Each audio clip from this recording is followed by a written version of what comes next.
मला वाटतं म्हणून आपल्याला विनंती करतोय, आपल्याला काही जर प्रश्न विचारायचे असतील तर सुरुवातीला विचारू शकता.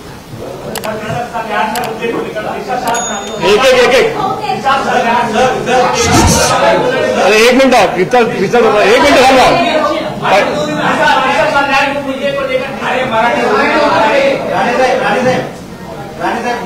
मंत्री नितेश राणेंनी एक आरोप केला होता की उद्धव ठाकरेंनी तुम्हाला 2 फोन दिले होते दिशा सालियन प्रकरणात. हे खरं आहे का? कोणाला दिले? उद्धव ठाकरेंनी तुम्हाला 2 फोन केले होते दिशा सालियन प्रकरणात. उद्धव ठाकरेंनी 2 फोन केले होते तुम्हाला. हो. नितेश राणेंनी सांगितलं. हे खरं आहे का? खरं आहे. थोडं पार्श्वभूमी सांगा. डिटेलमध्ये सांगा नेमकं काय झालं. नाही, का डिटेलमध्ये सांगू? तुम्ही विचारलं 2 फोन केले. हो, तुम्ही डिटेलमध्ये मला ऐकून घ्या. ऐकून एवढ्या सगळ्या प्रश्नावर नितेश राणेला विचारा प्रश्न तुम्हाला महत्वाचा वाटला, बरोबर ना? आज राज्यात बाकी काही प्रश्न नाही आहेत. मी एवढंच सांगेन, त्या वेळेला ही जी घटना घडली होती तेव्हा मी म्हणजे मुंबईवरून आपल्या घरी चाललो होतो मी जूला. तेवढ्यात एक फोन बांद्रा क्रॉस केल्यानंतर मला आला, नार्वेकर, मिलिंद नार्वेकर यांचा. दादा साहेबांना बोलायचं आहे. मी म्हणलं कोण साहेब? नाही, उद्धवजी त्यांच्याबरोबर मी आहे, ते गाडी चालत तुमच्याशी बोलायचं आहे. म्हणलं द्या. बोलल्या सुरुवात सांगतो मी. त्यांनी घेतल्यावर मी म्हणलं जय महाराष्ट्र साहेब बोला. तुम्ही अजून जय महाराष्ट्र बोलता? मी मरापर्यंत बोलणार, हे माझं उत्तर लगेच. तुम्हाला द्या, आपण थांबत नाही त्या बाबतीत. त्यांनी घेतल्यावर मी म्हणलं जय महाराष्ट्र साहेब बोला. तुम्ही अजून जय महाराष्ट्र बोलता? मी मरापर्यंत बोलणार, हे माझं उत्तर लगेच. तुम्हाला द्या, आपण थांबत नाही त्या बाबतीत. नाही साहेब, मला तुमच्याशी हे बोलायचं आहे. तुम्हाला मुलं आहेत, मलाही मुलं आहेत. सध्या तुम्ही जे काय प्रेसला बोलता, आदित्यचं नाव घेता, माझी विनंती आहे आपण त्याच्यामध्ये त्याचा उल्लेख करू नये असं मला वाटतं, म्हणून विनंती करायला फोन केला. मला उद्धवजी एक गोष्ट लक्षात ठेवा, एक तर मी अमुक ठिकाणी अमुक याच्यात कोण आहे याचा उल्लेख केला नाही आहे. निरपराध एका मुलीची अत्याचार करून हत्या झाली हे मी म्हणतोय, आणि त्यांना अटक व्हायला पाहिजे हेही मी म्हणतोय. त्यात तर तडजोड नाही. फक्त तुम्ही जे नाव घेतलं तुमच्या मुलाचं, त्याला संध्याकाळी जिथे जातो त्यापासून तुम्ही सांभाळा. सांगा त्याला ते बरं नाही. माझ्या घराच्या जवळ तो निरू मोरिया कोण आहे ना, तो दिनू मोरिया, तो राहतो. आणि त्याच्या घरात संध्याकाळी काय 3.5-4 तास धुमाकूळ घालता मला माहीत नाही. माहिती आहे, तुमच्यापर्यंत सांगणार नाही. आणि म्हणून मी सांगितलं तुम्ही त्यांना सांभाळा. साहेब मी पाहतो, मी सांगतो, पण तुम्ही जरा सहकार्य करा. ठीक आहे, ठेवलं. अरे पण दुसरं काय दिशा सालियन? ती मेली ना, आता तिचं नाव किती वेळा घेत.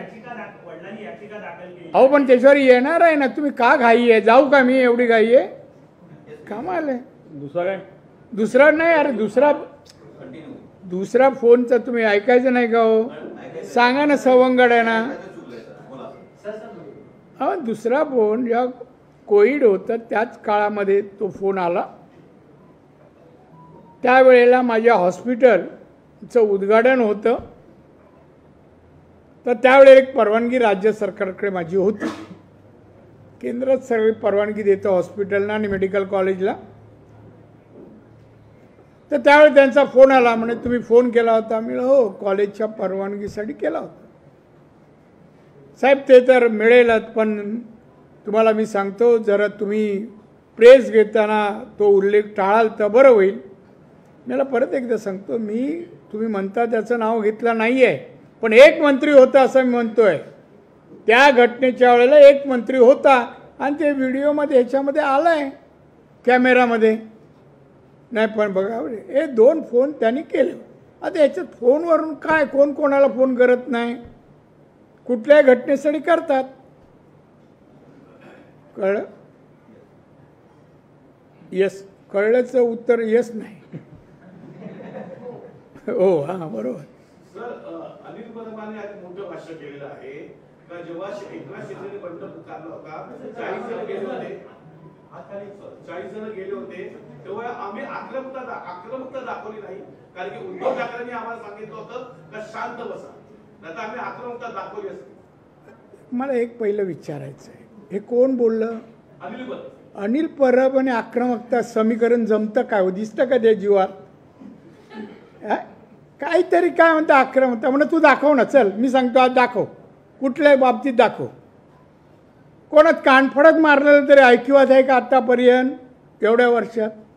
हा, भाषणं करू शकतो, वकील असल्यामुळे खोटं नाटक तर तुझं पेशाच आहे. जसं तुम्ही जशा बातम्या देता ना तसं तो एक पेशा आहे.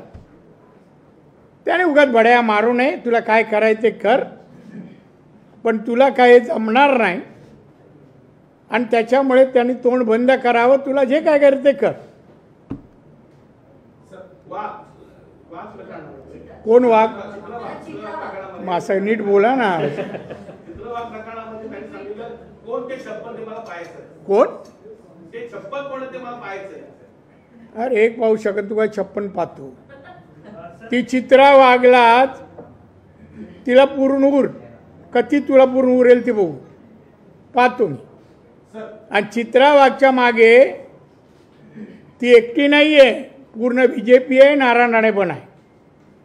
ये तुझं कुठे येतो सांग, मैदान सांग, ठिकाण सांग, चला. कोण नाही आलं तर मी तरी हजर होईल. कधी येतोस? आता कोण नाही राहिले त्या शिवसेनेत, त्या चिवचिव करतोय, कोण राहिले हो त्याच्यात? त्यामुळे आता यांनी तोंड बंद करावं आणि आता घरी बसावं. तुम्ही देखील स्वतः, तू महाराजांना बघ जर असं महाराज. हां, तुम्ही देखील स्वतः मुख्यमंत्री राहिला आहात. खरं तर ही घटना घडली जवळपास 4-5 वर्ष उलट आहे आणि त्यावेळी ज्यावेळी तुम्ही पूर्ण फॉलोअप घेत होता, तुम्ही देखील सगळ्या तपासाला यामध्ये घेतलं होतं, त्यावेळी संबंधित ज्यांनी आता याचिका केली आहे, मुलीचे वडील, त्यांनी असं म्हटलं की आमच्यावर दबाव आहे. त्यावेळी तुमचा दबाव असं म्हणत होता, आता ते म्हणतायत की ठाकरे गटाचा त्यावेळी दबाव होता. एक वडील म्हणून जी याचिका आता स्वीकारली गेली आहे, ह्या 4-5 वर्षामध्ये संबंधित प्रकरण तुम्ही कसं बघताय? फक्त व्यक्ती म्हणून नाही तर एकंदरीत संपूर्ण प्रकरण आता ऍडमिट झालं. एक तर सांगू, तुम्ही वडील दिशास्थानचे सतीश सालियन ना, बरोबर ना, त्यांचं ते अपील पूर्ण वाचलं का हो? नाही वाचलं. त्यात माझा काही संबंध नाही आहे. दबाव होता. दबाव कोणावर होता? कोण घरी जायच्या, पेडणेकरताही जायच्या आणि काय त्यांच्याबरोबर जायचे, त्यांचा दबाव. आम्ही कधी त्यांच्या घरी गेलो नाही. दबाव आणावं अशी त्यांची परिस्थिती नव्हती, दुःखात होते. त्यांच्या मनात नसताना नाला हो म्हणावं लागत होतं आणि त्यावेळेला त्यांना पोलीस यंत्रणा पण मदत करत नव्हती. अन्य डिपार्टमेंट पण, आरोग्य विभाग मदत करत नव्हतं. डॉक्टर बदली जायचे, पोस्टमॉर्टमच्या वेळेला गेले, रुग्णवाहिका बदलली, रेग्युलर नाही. जे काय प्रकार झाले ना तर ते प्रकरण दडपण्यासाठी झाले आणि म्हणूनच तिच्या वडिलांना आता दबाव कमी झाल्यावर कळल्यावर ते आता कोर्टाची धाव घेतली. सरकारकडे नाही गेले, कोर्टाकडे गेले.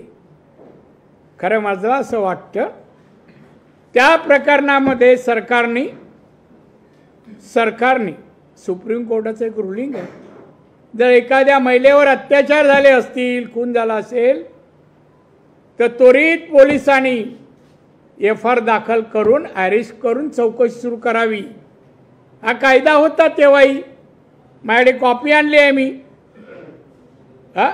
मग त्याप्रमाणे कारवाई का नाही केली पोलिसांनी? वाजे ताब्यात आहे हो, काढायचं बाहेर, 4 फटके दिले का सगळं सांगेल कसं झालं ते. वाजे तर या सगळ्याचा करता करू तर वाजे आहे. माझ्याकडे बघ ना बाबा, असं नको तिकडे बघू नको, म्हणणे अन्याय केल्यासारखं वाटतोय. तर तेव्हा हे सगळं त्यांच्या वडिलांवर, कुटुंबावर दडपण होतं. त्यांना कोणाची मदत नव्हती. आम्ही पण तिथपर्यंत पोचलो नाही. म्हणलं यंत्र ह्याच्यामध्ये हस्तक्षेप नको. नाही तर शेवटी पत्र इथे अमुकाचं राणे नाव दिसलं का असतं, मग ते जास्त हेडलाईन वगैरे येतात. त्यामुळे आम्ही जवळ गेलो आणि त्यामुळे हे प्रकरण तेव्हाही अजूनही त्या दडपणाच्या बाहेर ते वडील आणि आई वगैरे आले नाहीत.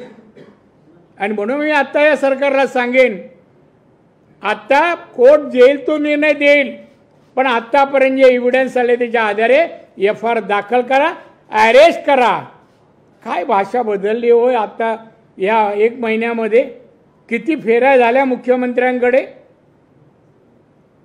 आणि आता आम्ही नागपूरची कुठेही हे स्टेटमेंट कोणाचं समर्थन दिली नाही.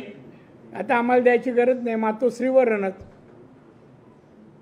कळलं का तुम्हाला कोणाचं समर्थन आणि कसं करतात.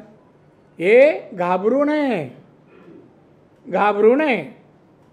तरी सुटणार नाही, तरी सुटणार नाही. उद्धव ठाकरेंनी अशी प्रतिक्रिया दिली की या सगळ्या प्रकरणाशी आमच्या कुटुंबाचा जो आहे तो काही संबंध नाही अशी ही प्रतिक्रिया एक वडील म्हणून दिली आहे, नेता म्हणून नाही. कधी कोण बाप सांगणार माझ्या मुलाचं या अशा कृत्यात संबंध आहे. एवढे घाणेरडं कृत्य आहे ना, कुठल्याही पुरुषाला शोभा देणार नाही. ही मर्दानगी नाही. 4-5 लोकांनी धरायचं एकाच मुलीला आणि तिच्यावर अत्याचार करायचे. तुम्हाला सगळ्यांना पेटून उठले पाहिजे. आपल्या घरची असती तर. आणि म्हणतो आपल्या घराण्याचा कोणाचा भूत आला का वरून, आणि ह्याचंच नाव का घेतात, ह्याचीच गाडी नंबर का असावे. अहो एवढेच नाही असे काय. अहो जगामध्ये आमच्या मुंबई पोलिसांचं नाव आहे, म्हणून मला आश्चर्य वाटतं अजून का थांबतायत कोणाच्या सांगण्यामुळे. आणि मी सांगतो यामध्ये जे आहे सत्य सगळ्यांना माहिती आहे. आणि म्हणून का नाही त्या पेडणेकर बाईला ताब्यात घेत पोलीस, का नाही, काय सांगायला गेली, कोणाच सांगण्यावरून गेली, का दडपण आणत होती, असंच बोला अमुकच बोला. तुम्ही केलंच नाही ना, तुम्ही नाही त्यातले, मग का दडपण आणायला जात होतं आई वडिलांवर. त्याचे नाव घेतलं ना तुम्ही, मी याला घ्यायचं नाही, त्यांना जाऊन सांगावं का घेत होती तिला दडपण द्यायला पाठवायचे तुम्ही. सर ह्या संदर्भात फडणवीसांनी SIT नेमली होती, पण अजून तरी अहवाल आला नाही असंही बोललं. उद्या मुंबईत येतील विचारा. आता मुख्यमंत्र्यांचा एखादा आदेश मी कसं सांगू. तुम्हीच म्हणाल अतिक्रमण होत आहे पदावर. छत्रपती शिवाजी महाराजांचा अपमान जो आहे तो कोरटकर यांनी केला होता. कोरटकर जो आहे तो पोलिसांना अजून सापडलेला नाही. दुबईमध्ये जो आहे तो गेला अशी माहिती मिळते. आणि विरोधक आता असं म्हणतात की सरकारच्या सांगण्यावरून किंवा सरकारने मदत केली म्हणून तो दुबईला पळून गेला, त्याला मदत सरकार करते. देखो पहा तुम्ही, छत्रपती शिवाजी महाराजांना हा महाराष्ट्र दैवत मानतो, दैवत. आणि त्यांना कोणी काय बोललं असेल ना तर कोणी माफ करू शकत नाही, वाचू शकणार नाही. मी सांगतो तुम्हाला, तो किती पळाला ना तरी त्यांनी जे बोललंय त्याबद्दल त्यांना अटक होईल, कारवाई होईल. आणि या महाराष्ट्रात तरी असं बोलून त्याला फिरता येणार नाही. आता एक इकडे येता इकडे जाता. मी जर चुकत नसेल तर या SITनी किंवा या तपास अधिकाऱ्यांनी तुम्हाला वैयक्तिकरित्या तपासासाठी मदत मागितली होती किंवा काही समन्स दिले होते अशी काही माहिती आहे का. आणि जर तसं असेल माहिती आहे का, मलाच विचारतो आणि माहिती आहे का, मला नाही माहित. तुम्हाला काही संबंध, मला कधी विचारलंच नाही. पोलीस येणार कसे हो, त्याला माहिती आहे मी वास्तव आहे ते ठेवणार समोर. पोलिसांना ते नको होतं वास्तव. जे पण अधिकारी होते, तुम्ही एक गोष्ट सांगावं, आता हे आरोपी अगदी मंत्री होतात, अमुक होतात, फिरतात, सगळं ते पोलिसांना दिसत नाही. एव्हिडन्स आहे, सगळं आहे, अरेस्ट करू शकत नाहीत. पण नारायण राणेने एक वाक्य बोलल्यावर पोलीस कुठे कुठे शोधायला, DCP वगैरे, नाशिक काय, तुमचं महाड काय. आणि तिथे आले, मी जेवत असताना, सर आपको अरेस्ट करना है. मैं बोला किस लिए, आप ऐसा ऐसे कहा, तो क्या क्राइम कैसे होता है बताइए. माझं वाक्य होतं की मी त्यावेळेला तिथे असतो तर कानफडत मारलं असतो तर ना, तो भूतकाळ झाला. हो, भूतकाळाला क्राईम लागतं कसं, कोणतं सेक्शन आहे, तरी मला अरेस्ट केलं. आणि आता खून बलात्कार हे करूनही आणि आमच्या छत्रपतींवर अशा प्रकारे त्यांच्याबद्दल अपशब्द बोलूनही अरेस्ट होत नाही, हे दुःख आहे, दुःख आहे. दादा, दिशा साली यांच्या वकिलांनी आता मालवणी पोलिसांकडे एक मागणी केली आहे की दिशा साली यांचे फोटो, त्यावेळेचे पोलीसचे फोटो आणि पीएम रिपोर्ट आणि सीसीटीव्ही फुटेज आम्हाला द्यावे, जेणेकरून तपास करून पुढे तोडगा देईल. पोलिसांकडे नाही मिळाले का 4-5 वर्ष? हे सगळं कलेक्शन पोलीस नाही करू शकत होते? कोणी अडवलं होतं? एक त्याची मागणी आहे त्याच्या वडिलांची, त्या सुप्रीम कोर्टाच्या एखाद्या रुलिंगप्रमाणे जर पोलिसांनी काम करायला अशी मर्डर टाळटाळ केली असेल तर त्यांना सस्पेंड जागेवर व्हायला पाहिजे, त्यांना पण अटक व्हायला पाहिजे. सुप्रीम कोर्ट रुलिंग आहे. मुंबई पोलिसांनी काढावं आणि आता मागायला ते पोलीस स्टेशन त्यांचंच आहे मालवणी, म्हणजे मुंबई पोलिसांच्याच अंडर आहे, त्यांनी मागावं, माझं काय. पण त्यांना आत्ता एवढी वर्ष का लागली एक्सप्लेनेशन विचारलं पाहिजे कमिशनरने, संबंधित अधिकाऱ्यांनी. करा सस्पेंड जागेवर. मी सांगतो, मुख्यमंत्री होतो दुसऱ्या दिवशी मुख्यमंत्री झाल्यावर कमिशनर तेव्हाचे मेंडोसा आणि इनामदार जी यांना बोलवलं आणि मी सांगितलं मला माहिती आहे मुंबई, ए बाबा आपसं नको बोलू, नाही तर तुम्ही बोला वर या, मी खाली येतो. मला माहिती आहे की मुंबई पोलिसांमध्ये काही अधिकारी दाऊदशी डायरेक्ट बोलतायत, गुन्ह्यांमध्ये मदत करतायत. ते यादी माझ्याकडे उद्या 11:30ला घेऊन या. दुसरे 11:30ला मेंडोसा इनामदार दोघे आले. 37 अधिकारी होते, 37. मी लगेच त्याच्यावर लिहिलं एक ओळ, या सर्व अधिकाऱ्यांना चौकशी नाही, पोलीस कायद्याच्या 311 प्रमाणे निलंबित करण्यात यावं. नारायण राणे पाठव. 37 निलंबित झाले कशाने? अरे अशी होती आपल्या देशाविरुद्ध राहणारे, समाजाविरुद्ध अशी कृत्य करणारे कशाला पाहिजेत? आणि मदत करणारे अधिकारी पण वाजे डिपार्टमेंटमध्ये जातो कसा, हे काय सर्व ठिकाणी हजर राहतो काय, सर्व गुन्हे करायला प्रवृत्त करतो काय, आणि तरी पोलीस खात्यात. ठीक आहे, अजून सांगा.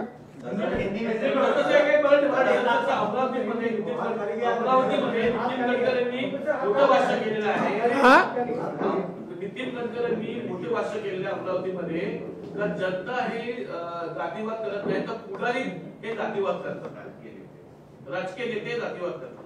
ते त्यांना विचारा ना कोण कोण आहेत. हा, यादी विचारा ना. ते मोठे नेते आहेत, ते मोठी नावं घेऊ शकतात.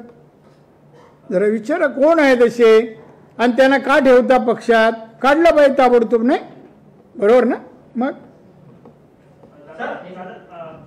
राज्यामध्ये ज्या घटना घडतात, नागपूर सारखी घटना घडली, नागपूरमध्ये जी घटना घडली त्यानंतर काँग्रेसचे नवे प्रदेशाध्यक्ष हर्षवर्धन सपकाळ असे म्हणतात की राज्याला पूर्णवेळ गृहमंत्री हवा आहे, देवेंद्र फडणवीसांनी राजीनामा दिला पाहिजे, कारण राज्यात अशा घटना. किती दिवस झाले सपकाळांना?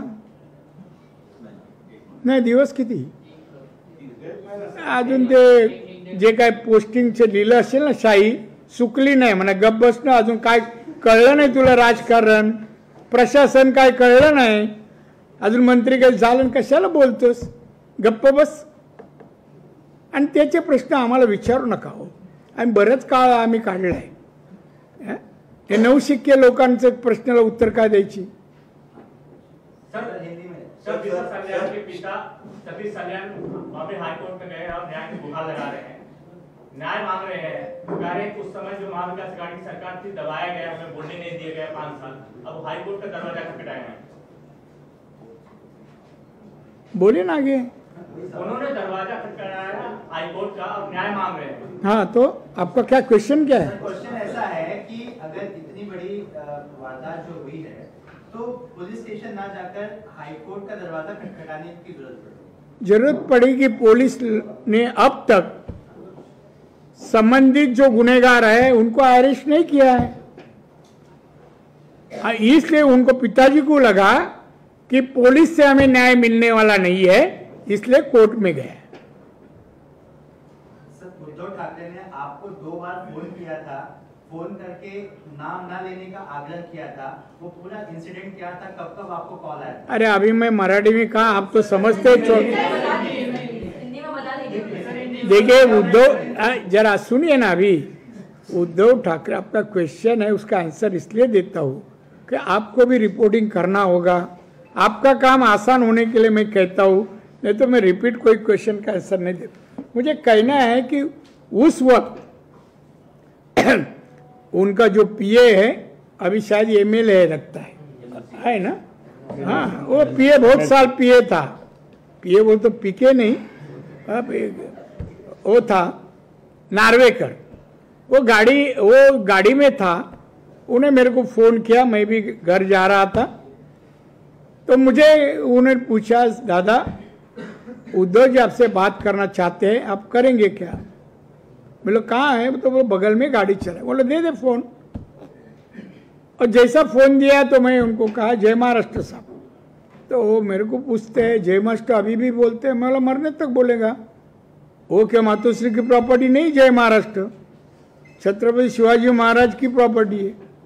तो बोलते हैं मुझे एक आपको कहना है कि आपको भी लड़के हैं, मेरे को भी लड़के हैं, जरा आप जो प्रेस में जो बोलते हैं वो उल्लेख मत कीजिए, इसका मतलब उसका बेटे का नाम नहीं लीजिए। मैं बोला मैं एक मंत्री बोला, किसका नाम नहीं लिया हूँ। मैं बोला एक मंत्री उस वक्त था, वो घटना जो हुई है सुशांत की और सालियन की, उसमें एक मंत्री था और उसका एविडेंस है, कई लोगों ने देखा है उसको, तो हाफ पैंट में देखा उनके बेटे को। तो अभी दूसरे के घर में पार्टी में हाफ पैंट कौन डाल के जाता है? 2 बार यही बात हो गई।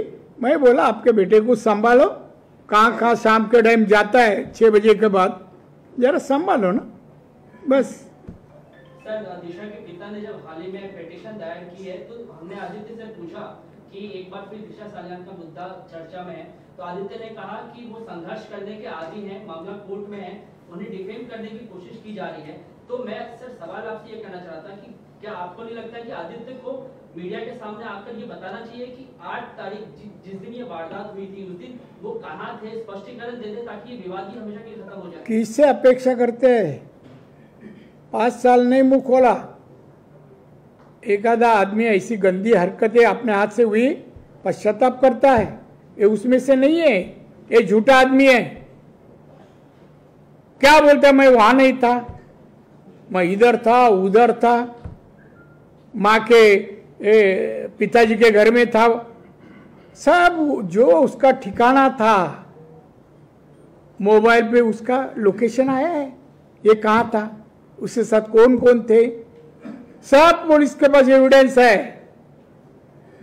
अभी कैसा बोलेगा मैं सच्चा बोलने और मैं अरे सोर तू क्या सच्चा बोलता है, पीछे बाला साहब का नाम था इसलिए इतने दिन बिताए, अभी इसके आगे चलना मुश्किल होगा, अभी चलना नहीं तो अभी तो जेल का रास्ता ही है।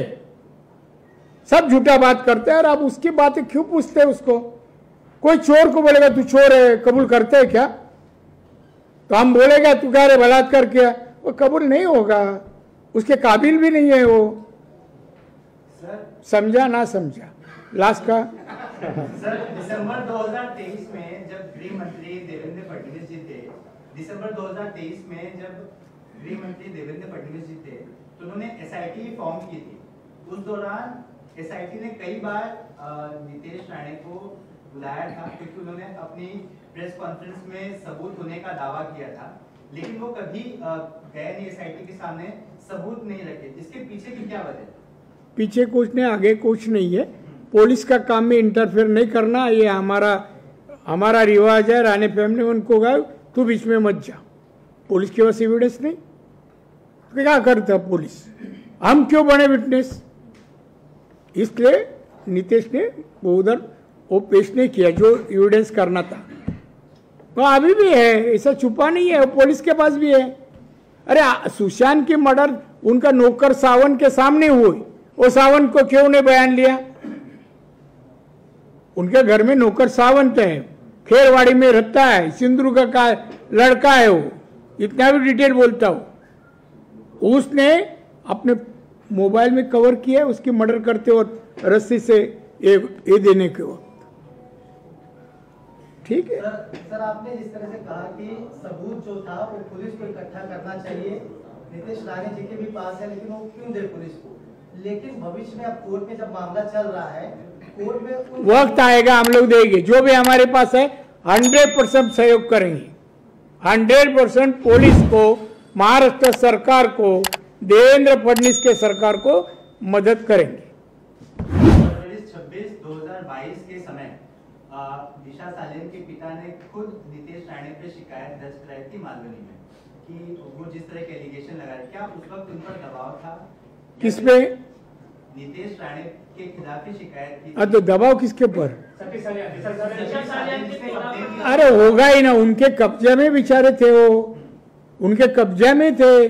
जो भी अब तक उनके ऊपर उन्होंने जो कहा है, अपने डायरी भी बनाई ना पुलिस लोग ने, वो जो कहा है वो सब दबाव के कारण, आजू बाजू में सब होने के।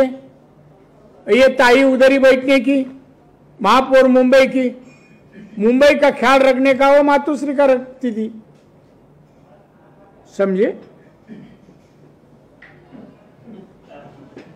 सर आणखी एक मुद्दा सर, नागपुर की हिंसा जो थी उसमें अब बांग्लादेश के कई अकाउंट्स की डिटेल आ रही है कि बांग्लादेश से कुछ ऐसे सोशल मीडिया ऑपरेट किए जाते थे जिसकी वजह से लोगों को बरगलाया गया, भीड़ इकट्ठा हुई और उन्होंने हिंसा की।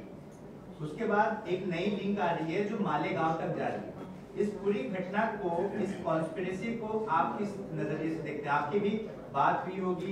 मैं उस मामले के बारे में बात करना नहीं चाहता हूं। पुलिस जांच कर रहे, कौन जिम्मेदार है, उनको पकड़ने, कई लोग को अरेस्ट भी किया है।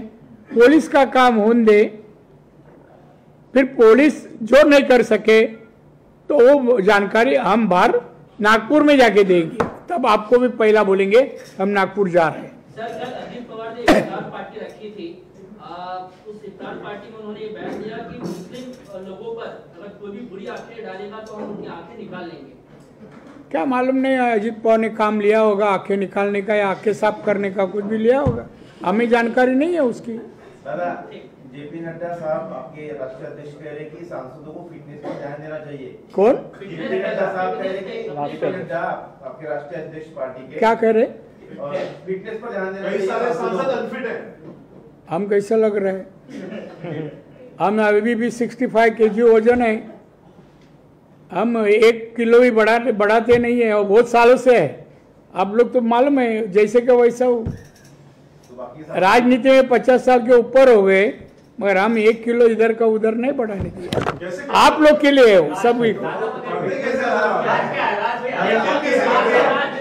नहीं। मैं दीक्षित डाइट करता हूँ, राज कुछ नहीं, खाने का ख्याल रखता हूँ, मैं सब स्टीम खाता हूँ, मसाले का कोई नहीं चीज खाता। पीसी कसल्याबद्दल होती बोलले ना, क्वेश्चन आन्सर झाल्यानंतर पीसी येऊ निवेदन करतो म्हणाला होता प्रेसच्या नंतर क्वेश्चन आन्सर। अरे पण तुम्ही थांबलात तर मी निवेदन करेन ना। तुमचे प्रश्न एकीकडून एकदा मराठी झाला का बोलतो, हिंदी बोलणार, आज नशीब उर्दू मध्ये विचारत नाही। हा बोलू का? सुरुवात का आहे का? आज नाही संजय राऊतांनी आरोप केलेला आहे कोणावर? सरकार हे मनोरुग्णांचं सरकार आहे। मला वाटतं आता संजय राऊतला मनोरुग्ण झाला असं मला वाटतं, मेडिकल चेकअप करायला पाहिजे। सरकारमध्ये एक माणूस नसतो मनोरुग्ण व्हायला, आणि तो खरं म्हणजे खरंच तो मनोरुग्ण झाला आहे संजय राऊत। जे काय बोलतो रोज त्याला बोलावं लागतं, तेवढं वाचायला लागतं की नाही बोलणं म्हणजे, आणि त्याचा आवाक्याच्या बाहेर गेल्यानंतर तो बेताल काही बोलतो, म्हणायला येते। आणि आता काय आलंय, काही लोक पवार साहेबांना भेटतायत, काय जयंत पाटलाला भेटतायत, अजित पवार जाऊन त्यांच्या मीटिंग स्टेजवर अस्वस्थ झाला. आपलं आता लावालावीचा धंदा बंद होणार, कळलं की नाही. आणि म्हणून तर संजय राऊतचं तुम्ही गांभीर्याने घेऊच नका, पत्रकार समजूच नका. तो वाट बघतोय कुठेतरी चान्स मिळतं का.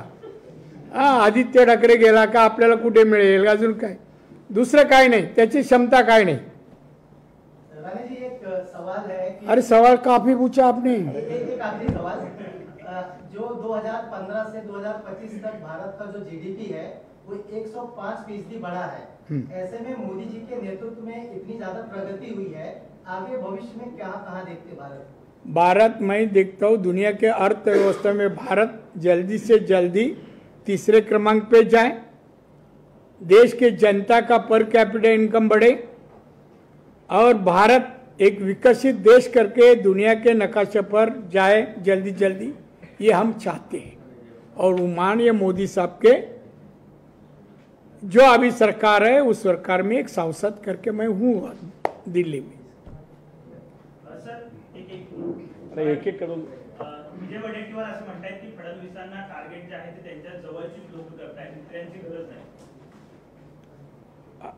गरज नाही मग तू कशाला बोलतो, हे सांगायला काय तुला बोलवलं होतं का कोणी.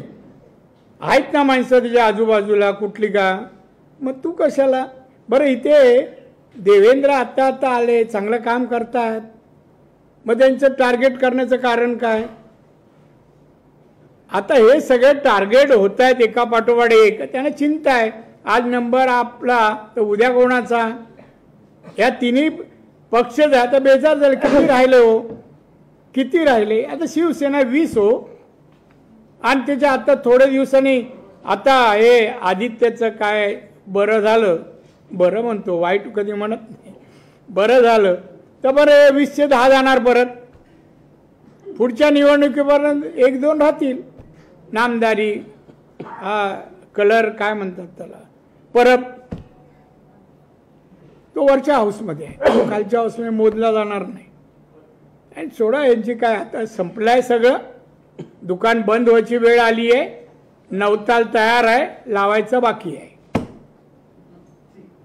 चला तू आई विचारते. एमपी सुप्रिया सुले ने गवर्नमेंट की सीबीएसई बोर्ड इंप्लीमेंट करने के डिसीजन पर सवाल उठाया है कि फिर मराठी भाषा का क्या होगा, और क्या गवर्नमेंट के पास ऐसा इंफ्रास्ट्रक्चर है, ऐसे फंड्स हैं कि इतना बड़ा डिसीजन ले लिया है और प्रेशराइज किया जा रहा है. देखिए कल सुरे जी मुझे लोकसभा के अंदर मिली थी, ये बातें हुई. ये सरकार का मामला है, सरकार ने उस क्षेत्र में अनुमति दे तो फाइनेंशियल पोजीशन अपना है क्या, और जब फाइनेंस अनुमति देता है तभी प्रस्ताव पास होता है और इम्प्लीमेंट होता है. अभी इम्प्लीमेंट होने शुरू हो गया है तो सवाल नहीं इसमें चर्चा करने की. अच्छा चीज कुछ भी होता है, आज हमारे स्टूडेंट, हमारे जो यूथ है उनको उस शिक्षण की आवश्यकता है, तो उसमें फाइनेंशियल पोजीशन वीक है कि पैसा कहाँ से लाने, ये सवाल नहीं. हमें सुधारना है एजुकेशन क्षेत्र. तो जो चीज़ दुनिया में होती है जिससे तरक्की हो जाएंगी वो स्वीकार करना चाहिए, पैसे के इधर नहीं देखना चाहिए. उस भारत 140 करोड़ लोग है, हमारा बजट 47 लाख करोड़ का है, तो एजुकेशन लिए क्यों हम लोग रुकेंगे. समाजवादी पार्टी के सांसद रामजी लाल सुमन ने एक संसद में बयान दिया था राणा संघा को लेकर कि मैं वो इतना ये दुनिया भर का अपने काम नहीं है. यूपी बीपी बिहार और पहले के काल का कुछ पूछ के मतलब नहीं, अभी का कुछ पूछो वो आप ढूंढ के लगेगा. उच्च न्यायालयाच्या न्यायाधीशाची तडकाफडकी बदली केली आहे. कधी झाली.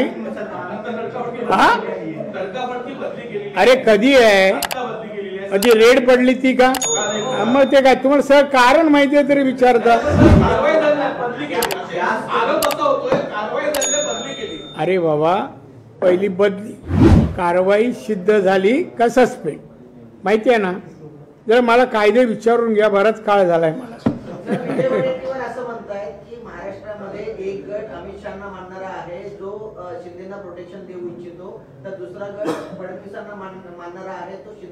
कोंडी करू इच्छितो. एक मी तुम्हाला सांगतो की चिंता पत्रकार करू नका, आम्ही सर्व एक आहोत. काय चिंता करू नका. तुम्ही एवढंच म्हणा एकच वाक्य, नांदा सौख्य बरे. हा, आम्हाला ते आशीर्वाद द्यावा ना, एकत्र राहा, महाराष्ट्राचं भलं करा, कल्याण करा. आणि या भूमीत छत्रपती शिवाजी महाराजांच्या दिशा सालियनसारखी जो का प्रकार घडू नये एवढीच प्रार्थना करा. कोणाची मुलगी असो, कोणाची सून असो, कोणी असो, तिच्या आयुष्यात असे क्षण येऊ नये. तिला आत्महत्या करून ज्या अवस्थेत खाली पडली तो चीड यायला पाहिजे. हा पुरुषार्थ नाही आहे. आणि मी नाही त्यातलं ना, ते म्हणण्यापुरतं ठीक आहे. शेवटी या देशातल्या राज्यातल्या न्यायदेवतेने जर काही न्याय दिला तर शेवटी देव आहे ना, परमेश्वर. ना प्रश्न संपले. बोलतो थोडंसं तुमच्याशी आज आलोच आहे.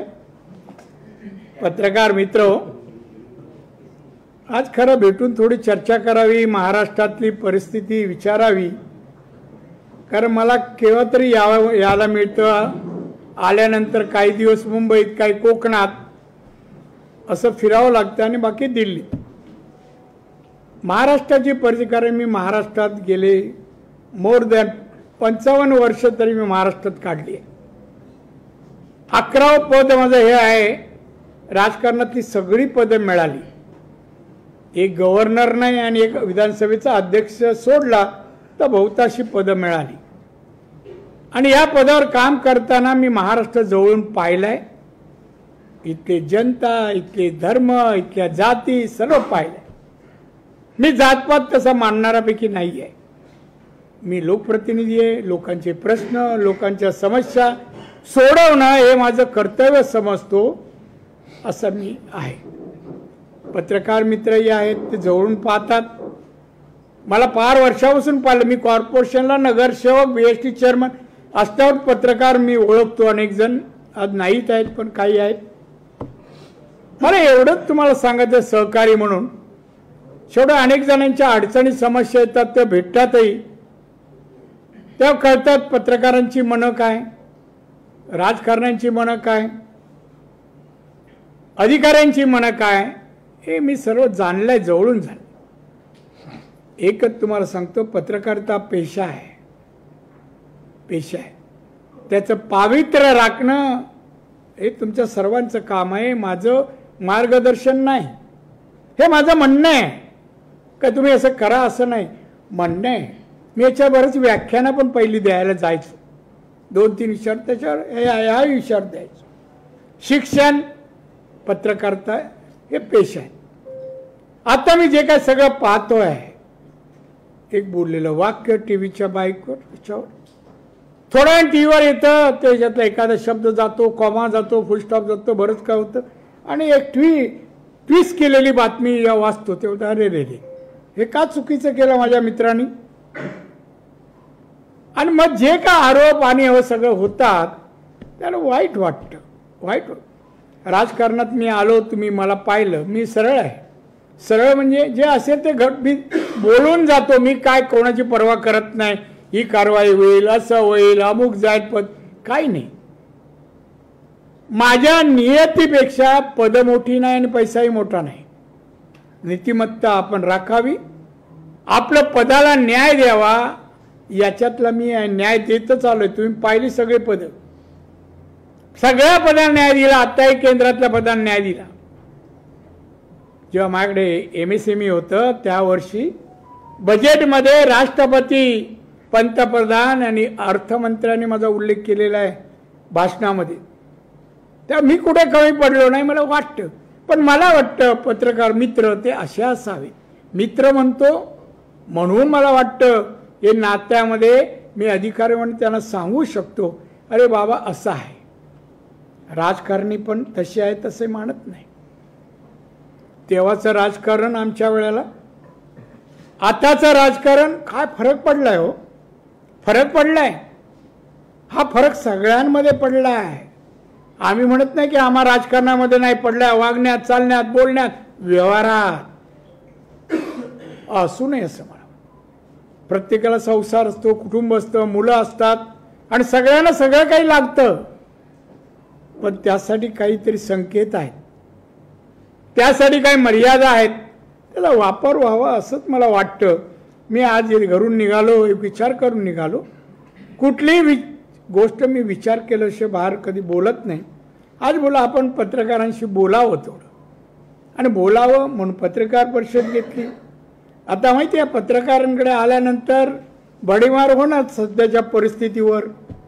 मग वाघबाई आल्या, सालियन आला, हे सगळे जी काय चर्चा आपण केली ते सगळे विषय मी सकाळी ठरवलं. बघ माझ्याकडे किती टिपणे आहे, हे एवढे विषय तुम्ही विचारले कमी, पण हे जास्तच आहे. 20-22 विषय मी करून आलो तो अभ्यास. पण मला वाटलं असं महाराष्ट्र छत्रपती शिवाजी महाराजांचा महाराष्ट्र तो कसा असावा, लोक कशी असावी, लोक कल्याणकारी महाराष्ट्र असावा. मग कल्याणकाराचं काम राज्यकर्त्यांनी आणि अनेक पत्रकारीसह अनेक जी आपली क्षेत्र आहेत त्यांची तेवढी नैतिक जबाबदारी आहे असं मला वाटतं. आज एकच सांगतो तुम्हाला, फार उत्सुक आहे होतात काही पत्रकार दिशा सालेंचे. आठवावं, तिला या खोलीत खेचून दाबलं, 5-6 जण त्या खोलीत होते. काय तिची अवस्था झाली असेल, आपली बहीण असती तर काय अवस्था झाली असेल. ज्या अवस्थेत तिला खाली फेकलं, तुम्ही बघू शकला असतात तुम्ही ती अवस्था. नाही, चीड येणारी गोष्ट आहे. कोणी असो, माझ्या पक्षातला असो, माझ्या धर्मातला जाती कोणी असो, माप नाही. कायद्याला जात पात नातं नाही बांधावं. कायदा जे आहे, तू गुन्हा केला शिक्षा भोगायला पाहिजे, कशाला पळवाटा काढता. त्यामुळे मला एवढंच म्हणायचं आहे, आज ना उद्या जे व्हायचं तर होईल.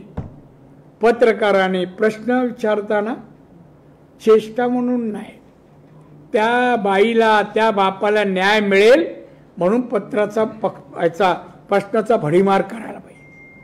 कसा मिळेल राणेजी, कसा कुठल्या मार्गाने मिळेल, त्या वडिलांनी अजून काय करावं, कुठे जावं, याच्यानंतर हायकोर्टानंतर त्यांनी कुठे जावं आणि मार्गदर्शन पत्रकारितेच्या लेखातून यायला पाहिजे.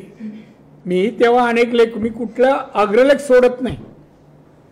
हे अगदी मी 4थीत असल्यापासून मला सवय अग्रलेख. पहिले लेख यायचे, राणे चुकला राणेवर यायचो. सकाळी मी केतकर साहेब फोन करा, केतकर साहेब माझ्यावर अमुक लिहिलं, वास्तव नाही आहे.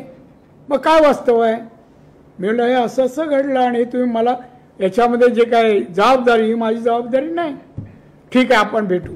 पण मी 9 वाजता सकाळी फोन जायचा माझे पेपर 9च्या आत वाचून होतात आणि 9 नंतर मी संबंधितांना फोन करतो. ही माझी सवय आजही जात नाही. आणि म्हणून आपल्या चांगल्या सवयी लोकांपर्यंत पोचवाव्या, समाजापर्यंत पोचवावं हा मी प्रयत्न आज आहे, उद्या नसेल. पण नसलो तरी कार्यरूपाने राणे असे होते, सांगायला काहीतरी तुमच्याकडे विषय असला पाहिजे म्हणून बोलण्याचं प्रयोजन मी केलं. अन्यथा काही नाही. मला काय म्हणावं, माझ्याबद्दल कौतुक असं काही नाही. एक तरी मला वाटतं माणसांनी यावं, जावं, काहीतरी सोडून जावं, काहीतरी समाजाला, राज्याला, देशाला सोडून जावं. नाहीतरी माणसं जन्मतात, कुत्री मांजरी जन्मतात जातात. त्यापेक्षा माणसं काही वेगळी आहे. त्यांना डोकं आहे, मेंदू आहे, विचार आहे, हातपाय आहे, हालचाली आहे, कृती करू शकतो.